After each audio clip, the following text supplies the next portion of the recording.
Hey everybody, TacticAngel here, back on the PlayStation 4 to take a look at another premium ship in World of Warships Legends.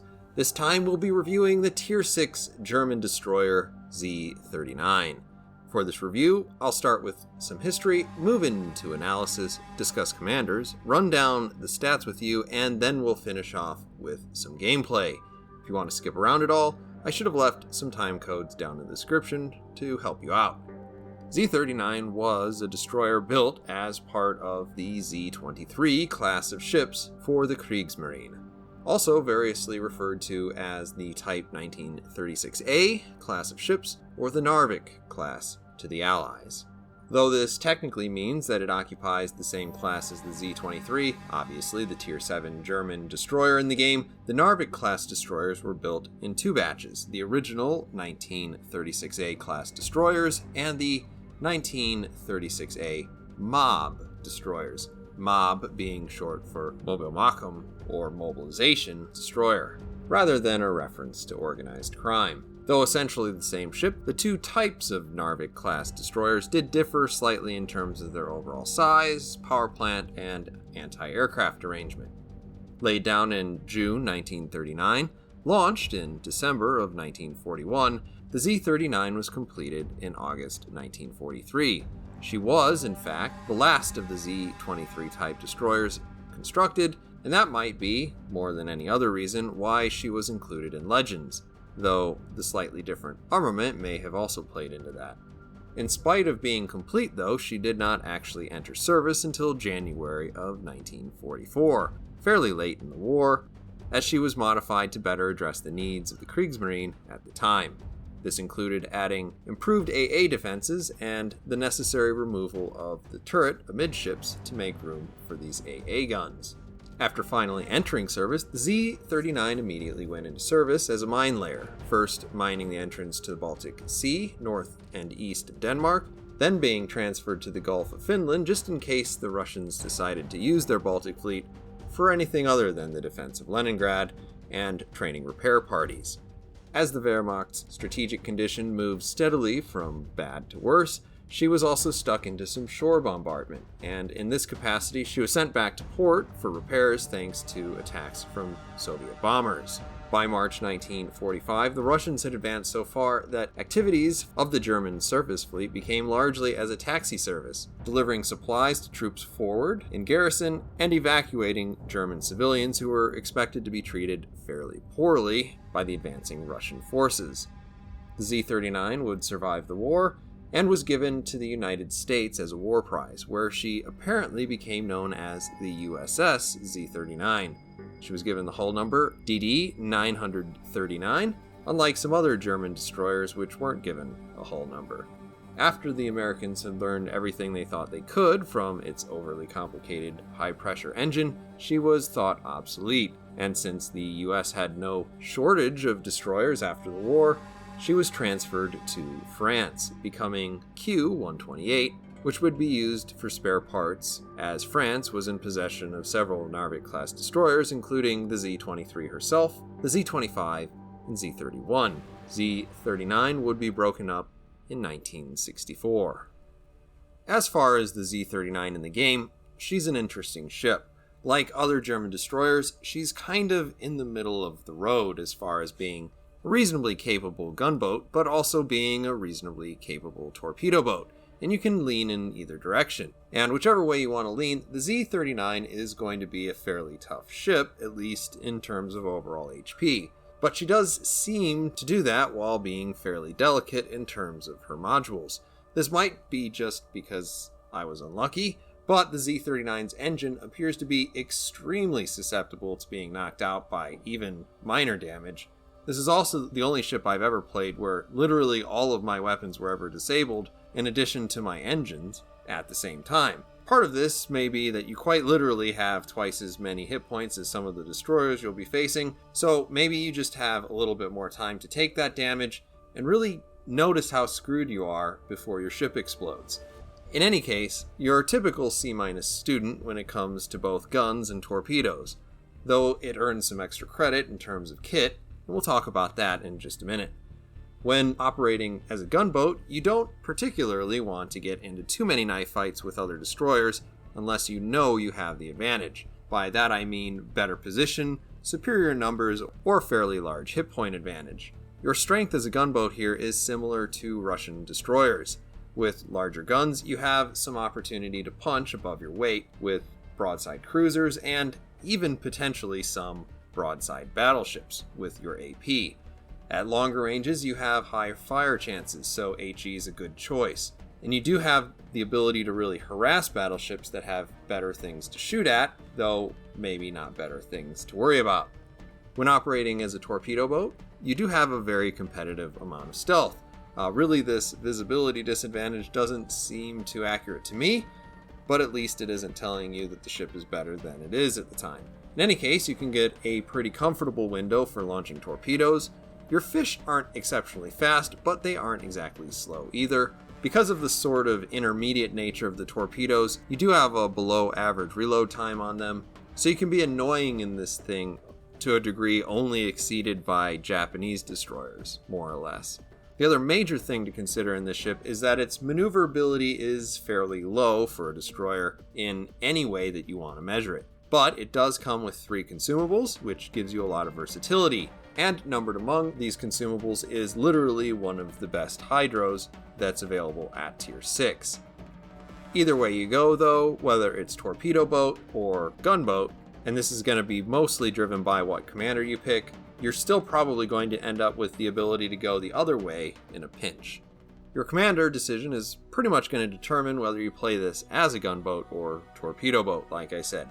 If you want to go gunboat, then Eric Bay is your best choice.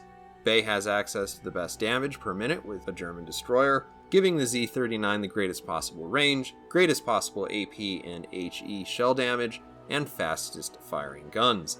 That said, the reason why you're probably going to really choose Bay is because of Twist and Track, which is not only going to make your lackluster turret traverse quite a bit better, but it also grants you ESP, letting you know the direction of the nearest ship.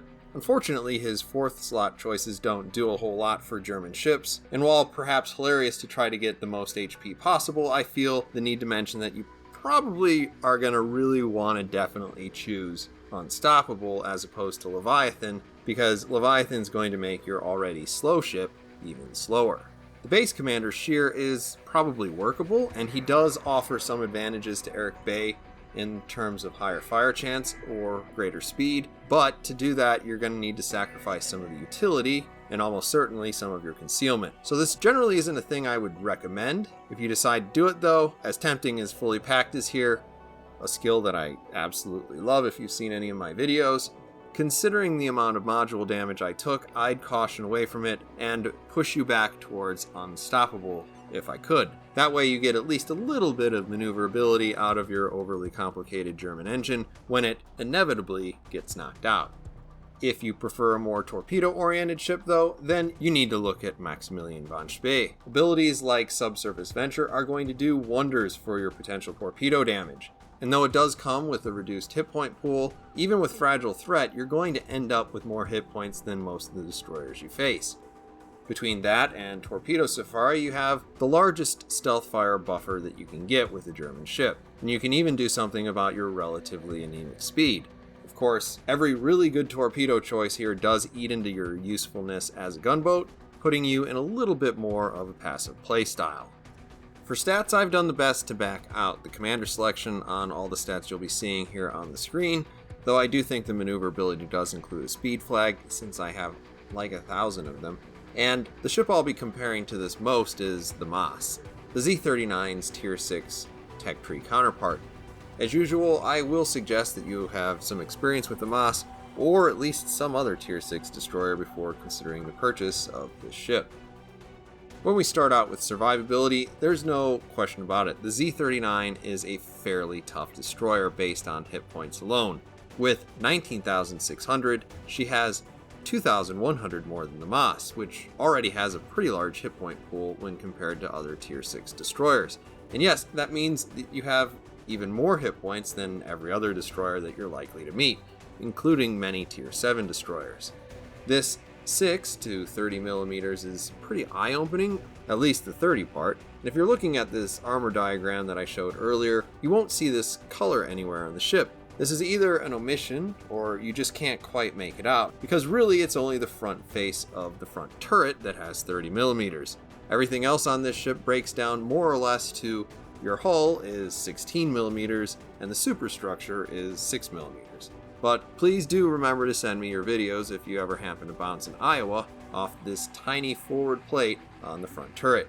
As we move into artillery, the Z-39 sports a very different sort of main battery than you'll find on the Moss. In fact, it's very close to the Tier 7 Z-23, which you might expect, but you are down a gun. So in terms of what you have 4 150mm guns arranged in one twin turret forward and 2 single turrets aft.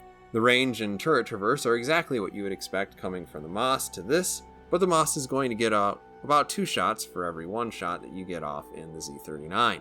It also has an extra gun. The larger guns do a bit more damage, at 2200 damage on the HE, with a very impressive 3700 damage on its AP. The other reason you might enjoy this little gunboat is that 12% fire chance, and I suspect that might be why it's considerably better rated in terms of artillery based on that fire chance alone than you'll see on the Moss. But in particular, I wouldn't be too lured into believing this 34 that you see on the screen, because this isn't really hands down better than the Moss. Also worth mentioning here, the forward firing angles of your rearmost turret on the Z-39 are pretty awful. So under most circumstances, if you're moving towards a target, you're going to have to settle for either the front 2 guns firing at the target, presenting a very narrow target in return.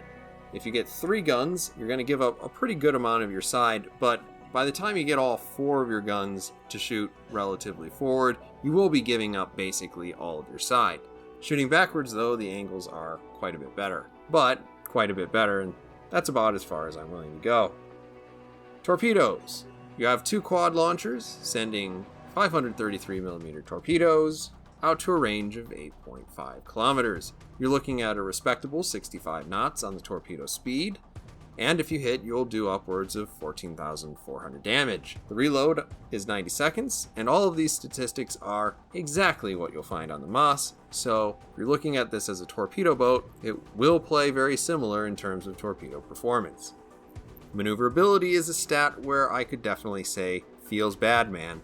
With just 37.1 knots, you're definitely slow for a destroyer. The 670 meter turning circle is very wide for a destroyer, and while 4.5 seconds is objectively not terrible, it does mean that in all 3 measurable ways that you see on this screen, the Z-39 is worse than the Moss, giving up 1 knot of speed, 30 meters on a turn, and half a second on its rudder shift.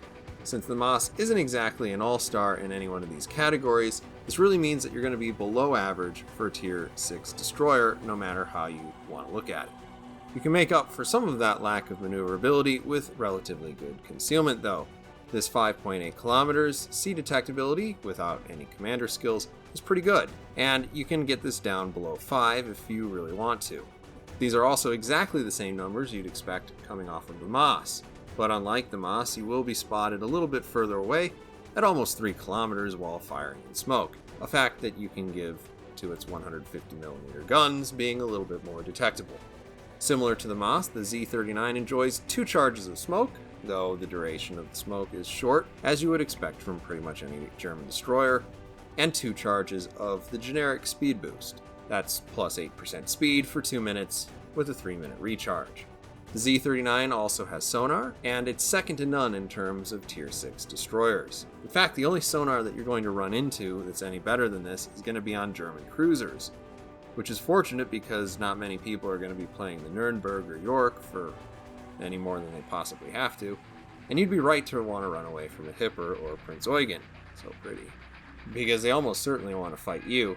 So anyway, basically, you pick up 800 meters here on your ability to pick up ships, which is absolutely huge, and the additional 600 meters on your sonar is also super nice for the utility that you get on the Z-39. Alright, so we're finally going to get into some gameplay. We're going to be on North, and here you can see, as we start out, I'm existing in a heightened state of paranoia already. Looking at the lineup, seeing what I'm going up against, mostly interested in what those destroyers are. They are obviously going to be my nemesis. From that little indicator telling you where that nearest ship is, you can guess I'm using Eric Bay. I will go ahead and put my commander build up on the screen so you have that. You know exactly what I'm working with for this particular match. Not exactly all in on the guns, as you can tell. I am actually really more used to using von Spee in the German destroyers, but I do like to give these a good test with all the different commanders, and I figured that I should play Bay most of all just to see if I could make it work, and also because it's a little bit outside of my comfort zone. It's a good thing to kind of experience that from time to time. Now moving up into C, we're considering the possibility that there is a destroyer over here. It looked a little bit like it was possible, but at this point he is so far out to the east that he just has to be around the corner. So I decide, you know, this isn't a bad thing. I can go ahead and start capping this base. Nobody's really here to challenge me on that. That ship that's coming towards me from the middle could be a destroyer. Who knows? Just because you're paranoid doesn't mean they're not out to get you. And here you can see somebody shooting torpedoes at me, so clearly I was right all along. They are out to get me. In any case, we figure out who that nearest ship is that we've been detecting, kind of, or sensing. Really, it's Scharnhorst going around the outside. Always a good way to waste the first 3 minutes of the game. Not highly recommended, unless you know somebody from the enemy team's going that way. In any case, it's going to be no surprise to our battleship back there when he comes around, or at least it shouldn't be.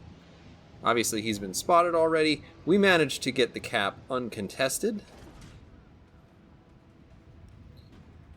And I'm not really planning on a whole lot of excitement happening here.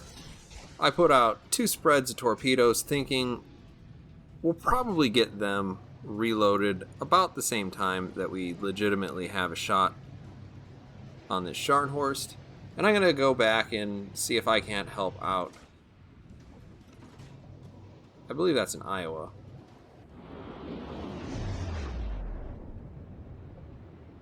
We jump into the shell follow view for a few seconds. It looks like we've made some good choices here. We're going to get at least 1 hit, which is nice. We cause a little bit of flooding. He probably immediately puts that out.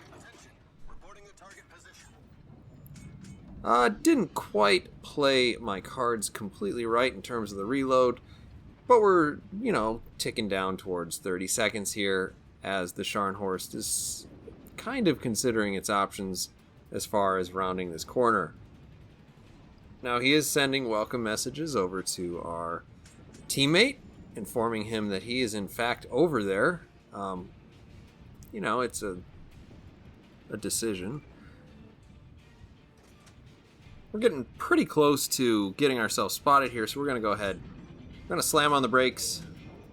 Try not to drift into anybody's detectability. As you can see, he's down to 5.4, maybe 5.3 even. And we haven't gotten ourselves spotted yet. That said, he's in kind of a situation that I would not expect a Scharnhorst to stay in, because, I mean, the forward back is not a real good move, not a real good look, however you want to call it, for a Scharnhorst. So I'm waiting for him to commit. He's got to hear the horns of Gondor eventually, right? And just charge out there. That's when we really want to put these torpedoes out there. They're going to do the most good in terms of helping our battleship buddy. Now, it does look like he is starting to accelerate even more, so he probably didn't actually lead him enough. And he might have actually seen those torpedoes because I happen to be paying more attention to the timing than I was the fact that he had actually launched a plane. I'm spotted. I go ahead and accept that. You see, with our first set of shells, we do manage to set a fire amidships. And we're doing a pretty decent amount of damage to that superstructure. And there's exactly what I'm talking about. I get my engine knocked out by secondary. This happens all the time.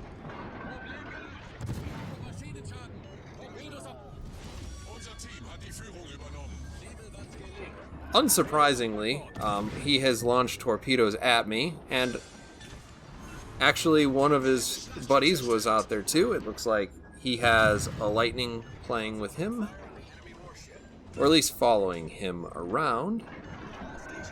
And while in smoke, we don't feel too bad about shooting at this guy. You can see with the unstoppable skill, we keep our engines still working. We go ahead, hit the engine boost just to make sure we get in front of those torpedoes, because sometimes, you know, not entirely sure I'll actually make it. Sometimes a little too confident and don't quite make it, which is super embarrassing. Now, this is one of those situations where I'm happy to actually take shots from the lightning and ram an island. I mean, it's intentional. I thought he shot torpedoes. It's not intentional. That was a mistake. He's on fire, so he's going to have a tough time running away. I'm on fire. I'm not about to run away myself. And I'm happy to take these hits essentially because there are other people shooting at him. And if there are other people shooting at him, that means we're going to eliminate him probably before he has a chance to eliminate me. And there's only so many of these that I'm going to have to endure in an average game. In this case, a maximum of 2, and the other destroyer's already dead. So trading a little bit of hit points now, not so bad. You can see he shot some torpedoes at me. I'm going to say that I easily dodged that. Now we're going to try to turn around. Once again, feels bad, man. It's a bit of a process, but we do manage to pull that one off. Now at this point, the enemy team has done a silly thing that usually doesn't lead to victory, and that is allow the enemy team to get all of the bases. So, not too worried about the outcome here. I'm going to go ahead and continue forward. Obviously, unfortunately, our speed boost runs out there, which means we're going to see exactly how not fast this destroyer is. I'm just running the speed flag, so you're going to look at 37.1 knot. That's pretty good for a cruiser. It's pretty close to as bad as it gets on a destroyer. We'll go ahead and speed this up just a little bit, not to waste too much of your time as I just cover water. Now, as I'm coming towards the back of this island, you're going to see me start to turn actually to the left here. And the reason why I'm doing that is essentially I don't want to come around the island too close to that guy and for him to actually spot me. So we're going to do that now, and hopefully by the time we get around, we'll just be providing spots. And hopefully he won't consider why he's spotted or the fact that he's detected. He's probably been detected for minutes at this point, so maybe that doesn't strike him as terribly odd, but again, we don't quite play it right. You can see he's just a little bit inside of my detectability range.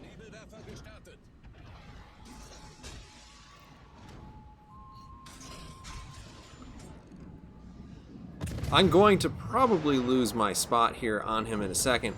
I shoot an eclectic array of torpedoes out there. The first one to kind of hurt him. The second one is a little bit more of a prediction about where he'll end up. Now, thankfully, he does go ahead and vacate the area, as I suspected he probably would. At this point, he should be outside of my sea detectability, so there's really nothing to worry about here. You can see we made a pretty good guess in terms of where he was going to end up. Now, originally I was running over here because I was thinking, TacticAngel, don't throw the game just because you're trying to make a fancy review. And you know, I didn't want to offer up my points, that being the points that exist on my ship, and if it's destroyed or transferred to the enemy team, by just going out there and trying to be like super cool. Instead, what I have done is I've situated myself in a place where, I mean, even if this Vanguard were to pull some crazy stuff and just like detonate 3 of my teammates, he's not going to find me, and we're going to win on points. And that's just a courteous thing that I'm trying to do for my team, even if it is maybe not the most interesting thing to watch in a review. So, that said, it looks a little bit like we're probably going to win this game. That Vanguard has lots of stuff on his mind other than where is TacticAngel. So, like, that's a nice change for once. As we're starting to move into range, he does actually get taken out by somebody on my team. That ends the game, and that kind of ends the review in a lot of ways. Overall, Z-39, a boat I definitely want to try to like. I think in general the T-61's a bit more fun to actually play, and considerably more dangerous at the level where it's placed. So, that said, if you're looking for a higher level German destroyer, this isn't exactly bad. It is harder to play, so really if I were to recommend it, it would be to really the skilled German destroyer player, or somebody who wants something just a little bit Russian, but maybe with a hydro. In any case, I hope you've enjoyed my thoughts on the Z-39. Thank you everybody for watching this video, and I'll see you on the next one.